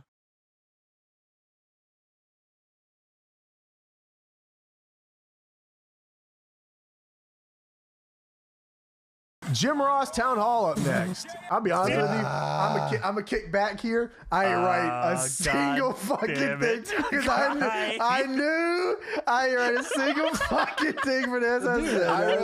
I wrote JR interview and the Johnny take it away. Yeah. As I was watching this, I'm looking at the screen and I'm looking at my notes and I said, shit. Yeah. JR, they showed JR walking through the hallway and I don't know why I laughed out loud.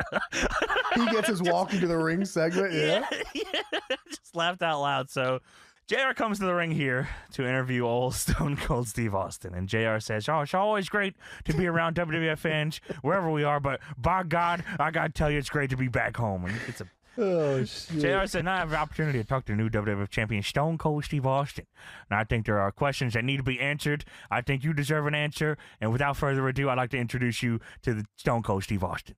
And here comes Stone Cold Disturb theme. He's got the Austin 316 shirt with the... Tell him, Tony. Fucking spit that shit. Austin fucking chucks the belt like he doesn't give a shit. I love that. He doesn't care at all. He's got the red skull on the back of his shirt. He's looking fucking He chucks sweet the here. belt, which is, I mean, the angle is that he is obsessed with the belt. Yes, well, don't worry about that part. Maybe that's one of the questions he'll ask him. But why'd you chuck that belt there, son? You know, Why don't you shut the hell up over there? Why'd you let old Stone Cold answer the questions here? So Austin gets in the ring, and JR is immediately just shaking his head. And they stand there, and Austin stops JR from asking him the question so he can hear the crowd. And then JR starts asking him some stuff. He says, well, there's a lot of things I'd talk to you about in private that hadn't been made possible. And it's not about me and about you, but there's a lot of questions, Steve, you should answer. And the first question is the most obvious, is why? Why, in God's name, have you aligned yourself with Mr. McMahon, a human being that I know in your heart you have despised more than anybody? And Austin looks at him. He says, oh, well, that's a pretty simple answer. It's an insurance policy, Jim. Stupid. How stupid are you? I'm Stone Cold Steve Austin. And the crowd, boo, boo, yeah. I said I'm Stone Cold Steve Austin, and I said I'm Stone Cold Steve Austin. And Austin stops. Rocky. Austin stops and looks directly into the hard cam, which I also think is added into his Titantron in the video games. That's cool. The shot of him staring up at the hard cam, fucking awesome. I just made the single biggest comeback in the history of our business, and I might add a successful one, I might add. And did you think I was stupid enough to roll into Mania without an insurance policy? I'm in my backyard, Houston, Texas. You look at me when I'm talking to you. You think I'm going to take a chance on being a loser? Yeah, I do too. No, sir. Vince McMahon is his insurance policy, and he will continue to be so in the future. JR says, all right. Okay. But Steve. That's fine. But yeah, that's fine. Okay. But Steve, don't you feel any remorse, Steve, for turning your back on the millions of fans around the world?